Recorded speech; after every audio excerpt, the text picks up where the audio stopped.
సూర్యాపేట జిల్లాలో మాజీ మంత్రి జగదీష్ రెడ్డి కమ్యూనిటీ హాల్ ని ప్రారంభించారు. కార్యక్రమం అనంతరం గేట్లు తెరిస్తే బీఆర్ఎస్ ఖాళీ అవుతుందన్న సీఎం రేవంత్ వ్యాఖ్యలకు మాజీ మంత్రి జగదీష్ రెడ్డి కౌంటర్ ఇచ్చారు.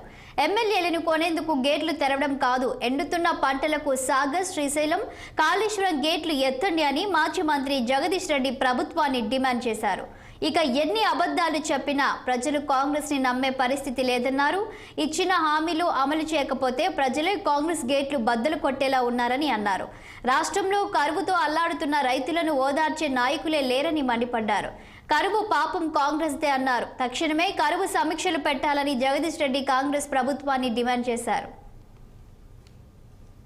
తెలుసు ఎవరెవరి దగ్గర ఎట్లా వసూలు చేస్తున్నారో, ఏ వ్యాపారుల దగ్గర ఎట్లా వసూలు చేస్తున్నారో, ఎట్లా భయపెట్టించి వాళ్ళని బ్లాక్మెయిల్ చేసి ఒక వీధి రౌడీలాగా చేస్తున్నారో అన్ని విషయాలు కూడా ఇచ్చిన వాళ్ళకు తెలుసు కదా, భయపెట్టిస్తున్న వాళ్ళకి తెలుసు కదా.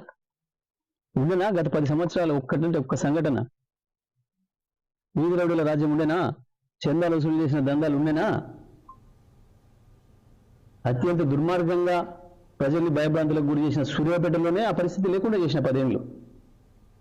ఒక్క రూపాయి అక్రమంగా ఒక చేతి నుంచి ఇంకోటి చేతికి పోకుండా, ఎవరిని భయపెట్టకుండా, ఎవరిని ఒకటి చెంపదెబ్బ కొట్టే పరిస్థితి లేకుండా 10 సంవత్సరాలు సుభిక్షమైన పరిపాలన అందించినాం.